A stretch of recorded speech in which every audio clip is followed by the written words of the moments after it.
this is going to be a very festive weekend. I think it's going to be very festive from a West Virginia football standpoint, but also from a national standpoint. It's been a long time coming. I think 11 months ago, we made the announcement that we're going to go to the Big 12, and a lot of people wanted to get excited about it. I specifically remember that Friday we were about to do our walkthrough going to play Rutgers. And it came across the TV that we're going to the Big 12, and everybody was excited about it but me.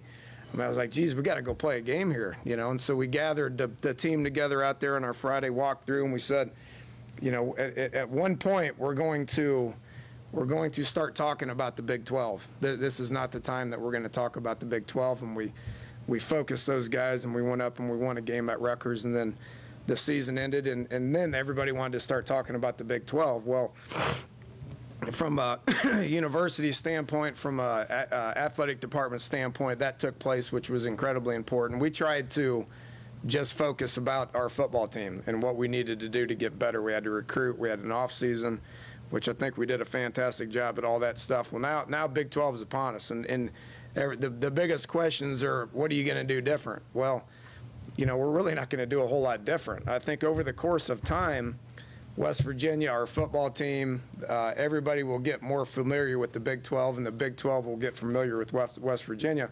But I think it's going to take games for that to happen. And this Saturday obviously marks the first game that's going to happen. And we're excited about it. We're excited about it, the future of West Virginia football. But from a coaches and a players standpoint, what needs to exist is we need to get to know our opponent. We need to make it a regular week. We need to ignore a bunch of outside distractions. We need to get our kids ready to play Baylor. And we're not playing the Big 12. We're playing Baylor. And we need to do a good job because they're a quality football team. They've won 9 games in a row. I've personally competed against Baylor 9 times. I know a lot about them, worked with Coach Browse for 3 years. Know a lot about them. But our team needs to get to know Baylor, what their schemes are, who their players are, and what we got to do to win the game on Saturday. And I think over the course of time, we will get more familiar with the Big 12. So with that, I'll take some questions. What was the first thing you said to them about the Big 12? I think you mentioned it last Saturday night. You mentioned it for the first time. Yeah, just that. It's our goal in the beginning of the season is and I think this is the same goal as everybody that competes in college football, is our goal is to win the conference. If you win your conference, especially the Big 12 conference, if you win your conference, then you go to a BCS game and you have the potential of playing for a national championship. So this is step one in achieving that goal. So it's conference time, and each and every game is going to be important, and this is the first one, and we need to do what we got to do to win the game. And then today, here in about 2 hours, I stand right here in front of the team, and I'll tell them a bunch about Baylor. This is what Baylor's all about, and this is what we got to do to win the game. Is it easier to be a new member coming in, or is the advantage on the other side? I don't think it makes any difference. There's no secrets out there when it comes to what our game plans are going to be. You watch a whole bunch of film. We got as much film on Baylor as Baylor's got on us, which was the same amount of film that we had on Maryland. There's only so many hours in the day. There's only so much film you can watch. So we will, do our best to prepare them on what we think that they're going to do and who they are. And then it's about getting them out there ready to play. I think from a comfort standpoint, you always would prefer to play at home. I mean, that's no secret. But, that we'll hopefully use that to our advantage this week. And then obviously next week we're going to have to play on the road. What is Baylor all about, and what do you have to do to win? Well, Art's been there for 5 years, and I hope 4 years from now I can say the same thing about West Virginia from a program standpoint of the program's established. He's made his mark on the program. He's got 30 guys that are in there too deep that are juniors and seniors. So the retention's been good. From a coaching staff standpoint, the retention's been good. That wasn't the easiest job that he took over 4 to 5 years ago. And he got it to the point where they're going to bowl games, they're winning, they're ranked, they're being talked about on a national standpoint, they're building facilities that are fantastic. So what he's done with that program over the last 5 years is impressive. And it's not a surprise because he did the same thing at Stephenville. He did the same. Stephenville High School is a prominent high school in Texas. Did the same thing at Houston. He's doing the same thing at Baylor. You've coached in Big East a year. You've coached in Conference USA for a year, I guess. Is there a cultural difference between Big 12 football and other football, or is football football? No, there's a cultural difference, and we're still adapting to it. Probably the biggest difference is the amount of kids that play, in those games compared to the Big East games. You could go into a Big East game and just plan on playing about 40 kids, which happened last year, and it's happened here for a long time.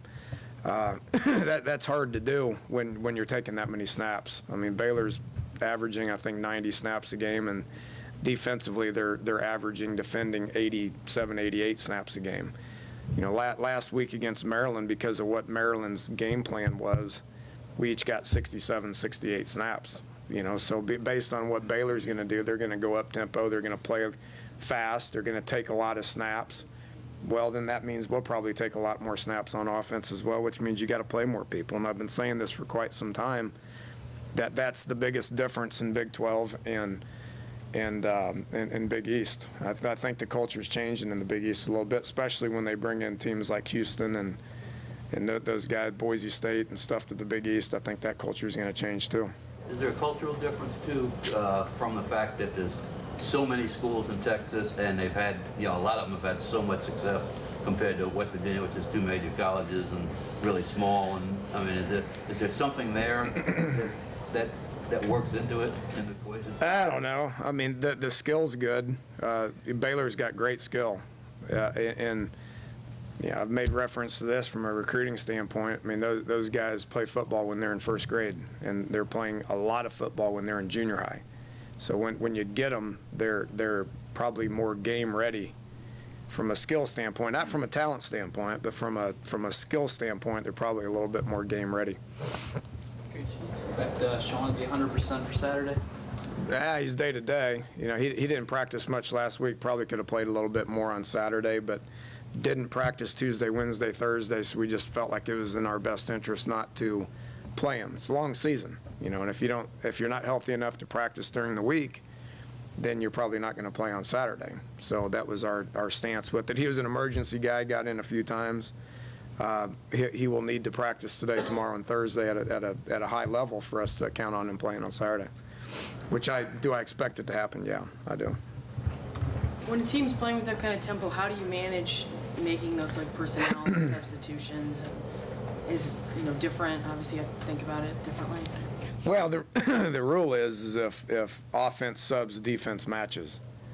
So if Baylor doesn't sub, then we better be careful about subbing because they're going to snap it.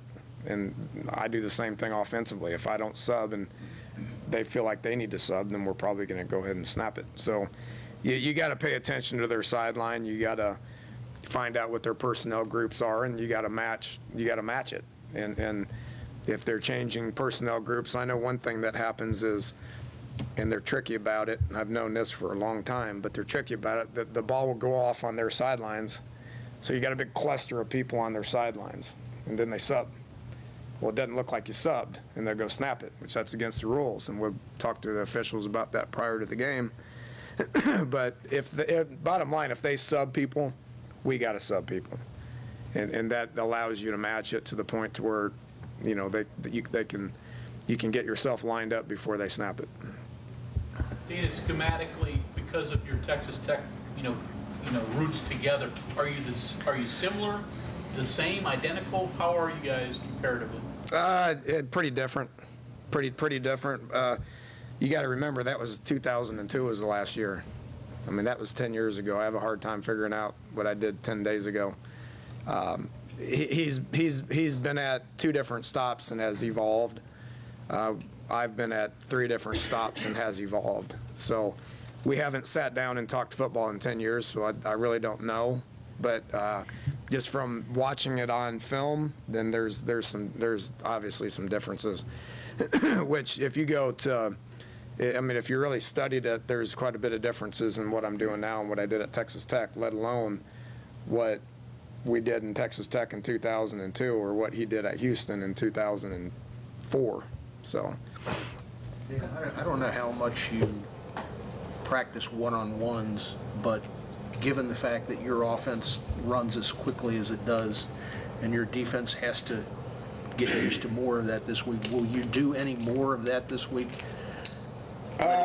we are. Good question. We always do.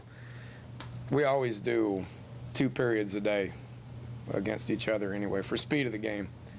If there's crossover, then we talk about that as a staff, and we try to help each other out by not just running plays to run plays for speed of the game, but to give them some looks that we feel like might be beneficial to them, to where we're not wasting time. Will you do more of that this week? No, we won't do more of it because, again, the offenses are different. There's some similarities which we can get accomplished in 2 periods, but we have pretty good scout teams that can give them the correct looks as opposed to a manufactured look just for speed of the game. How difficult is it to get those scout teams to duplicate that tempo, though? Hard. It's hard. So we'll do our best. Something else they do is a little different. Their receivers, they'll put like way wide outside between the number and the sideline. For Yep. offense, what does that achieve, and what type of wrinkles is that for a defense trying to handle that? It just makes you cover the whole field, which we do a pretty good job of that offensively as well, of making guys cover sideline to sideline, but then stretch them vertically as well. And if you want to look at 2 similarities, I mean, we try to make them cover the field sideline to sideline. We don't line our receivers up out there, but the ball may end up out there quite a bit. And then if you're really focusing on stretching the field this way, then you need to stretch the field vertically as well. And they do a fantastic job of that. So we got to cover the field sideline to sideline because of their splits, and we got to make sure that they don't get behind us because they got good speed and they're going to run the ball. They're a very balanced attack. They're going to run the ball 50% of the time, and then they're going to take shots downfield. If you're successful 1 out of 3 times, that's pretty good. You mentioned that you like Maryland's receivers. How do these guys stack up to the Maryland guys you faced last weekend? They're faster. Those guys were shiftier. I mean, those 2 kids were dynamic now. 1 and 82. Those guys can play anywhere. The 2 kids that Baylor's got are vertically probably better. Maryland did not have a vertical passing game. They sat there and they watched the clock go down to 1. They snapped it, and then they just tried to put it in ball. And then those 2 kids 2 or 3 times just made a whole bunch of people miss. And so those 2 guys can play anywhere. We got to do a good job of tackling, a better job of tackling, but those 2 guys can play anywhere. Baylor's more of a run the ball, throw it as far as you can. Speaking of that, can you win this game if you tackle like you did in the first 3 games? Hope so. Don't tackle like that, though, dude. Well, you always want to get better, which we're gonna work hard on trying to get better defensively from a whole bunch of angles, and tackling is always one of the first ones. Just like we're going to try to get better offensively at finishing blocks in the run game, and trying to put the ball in play a little bit more and maybe go vertical a little bit more. There's always things you can do better. How much, you obviously struggled with the run game last week. How much of that had to do with simply with the absence of Sean Alston? It affected you a little bit. I mean, we had 1 back. If we gave it to him 35 times, then we probably wouldn't have him this week. And you got to be careful of wearing people out. So, and Maryland did a good job of taking the run away. I mean, the 20 times we handed the ball off, we didn't get very many yards. And then we didn't have the ball very much either. So you're only looking at 65 snaps to deal with. You don't want to waste half of them just for the sake of handing it off to try to establish the run. I mean, we did a pretty good job in the pass game, I thought. So that's what scored the points, which, if we're sitting here without 31 points, we probably wouldn't be very happy right now. So, Sean helps. But again, it's what they're giving us as well. I mean, they were blitzing a good bit. They were shooting gaps. They had 3 linebackers and 2 D linemen that can play anywhere. Those guys will be playing on Sundays. I give them a lot of credit. They played with a bunch of effort. Their scheme was good, and they played hard. They wanted to win. Is Sean also better in pass blocking as a back? I mean, This is good. Some heat on him, on Gino. I mean, is there something you could do to? The heat on Gino wasn't a result of the running backs. It was a couple of blown assignments up front, which, you know, as resulted Gino probably hanging onto the ball a little bit. They were mixing some stuff up, which I'm not going to say rattled anybody, but made it a little harder. And the speed of the game was different, so that's going to help us this week. I mean, the speed of which they did things at, which is a little different than what we faced in the two games. And it was good to see that, and it was good to see us be successful against that as well. I mean, you talk about completing 70% of your passes, 3 touchdowns, 0 interceptions. It's a pretty good day, isn't it? I mean, I know we're spoiled around here, but, geez, that's still a pretty good day. Against a pretty quality defense. I sat here and told you these guys got 6 or 7 guys that are seniors that have played a whole lot of football that are pretty good. Are we going to face better? Probably. But was it good? Yeah. Did we do what we had to do to win? Yeah, and I was proud of them for that. Was it average for our standards? Maybe. We'll try to get better. You mentioned the scout team earlier, and this week you gave the awards out to one Amos Zaraway's younger brother, who apparently snuck under the radar and coming in here. Can you tell us a little about him? And I really can't. I don't know much about him, to be honest. But I just figured out who he was a week ago.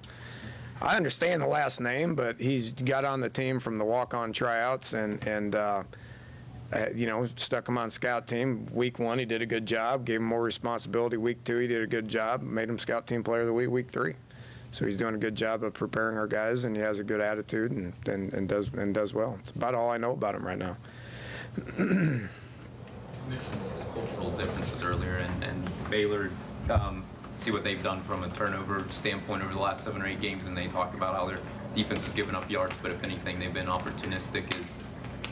Over the course of a conference season, turnover margin, one of the most important stats in that for your guys, I guess aside from practice, playing somebody as aggressive as they are turnover-wise? Maryland did. I thought Maryland did a good job of creating turnovers. It was one of the things we talked about. We showed them all their forced fumbles and their interceptions, which again, 0 turnovers is going to win you games, you know, regardless of what's going on. Baylor's got that mentality. That mentality exists in the Big 12.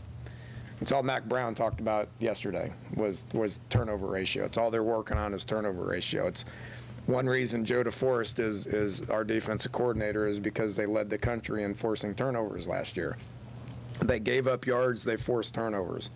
You know, we're going to give up yards, but we're going to force turnovers. Baylor's given up a bunch of yards, but they forced turnovers. It's ultimately what the score is at the end of the day. Yeah, the defensive differences were something that people talked about yesterday too. The short memories and kind of getting over bad player series. That's defensively, but offensively, do you coach any different than when you anticipate it might be a shutout? Like maybe you're a little bit more aggressive, maybe you go for things earlier because you might need 41 points instead of 31 if the defense is going to be giving up scoring. Yeah, I'd like to say no, but it probably has to do with it. Probably has some effect. Much like this, we ran 7 plays in the first quarter, right? This last week, and it's not because defensively we were giving up a lot. We ran 5 plays and punted. Well, that happens. You know, they got the ball first, 5 plays punted. They turnover, we scored, and then we held them. They punted 2 plays, we scored. All right, so I mean we got 7 plays, and what they were doing in their 3 drives was they were again huddling and then getting on the ball and then waiting 30 seconds, and which I mean that's how they do that. I don't know. That's hard to watch. But anyway, so I got impatient, you know, and then they scored a couple of times. It was 14-14, but I got a little impatient. You're in 7 plays in 1 quarter. I got impatient. So I don't know if I called the best game based on that. So the way the game goes probably affects the way you call the game. If you're down, what do people do? If you're down 14, 21 points, what happens? The offenses get antsy and they start pressing and they start trying to make things happen quickly. Don't say it's the right thing. I think it's human nature. So I think we got to probably guard up on that. Thoughts on Nick Florence? Yeah, good player, program player.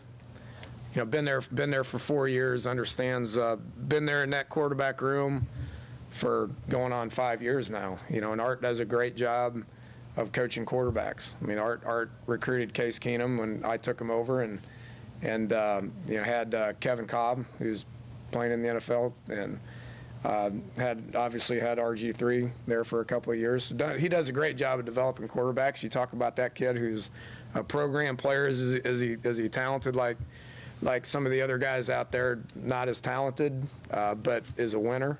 You know, runs the ball good. We're gonna have to make sure we contain him, and then understands the system, gets him in the right play, and does a good job of completing balls. Takes some chances, and hopefully he takes a few too many that we can capitalize on.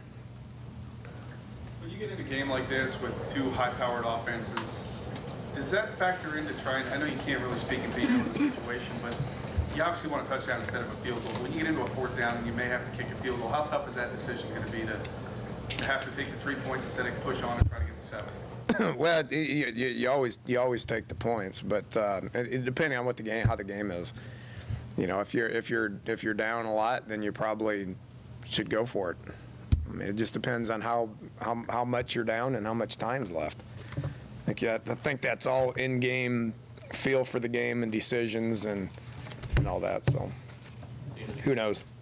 The skill between leagues from Big East to Big 12, obviously much discussed. Defensive lines, though, not much of a difference. It was last year. It was last year. We faced more good quality D linemen last year, and granted, some of that was LSU, Clemson, but you talk about draft pick at UConn, you talk about a draft pick here, you talk about a draft pick Syracuse, Cincinnati, a couple, pretty good. I did not see a single difference from a D-line standpoint in the two leagues. From a skill standpoint, yeah, I think there's a difference. Everybody's going to have skill. Everybody's going to have guys that can run. Tavon Austin plays fast and is a great receiver and is fast. There's guys out there that are just as fast as him. Baylor's got one.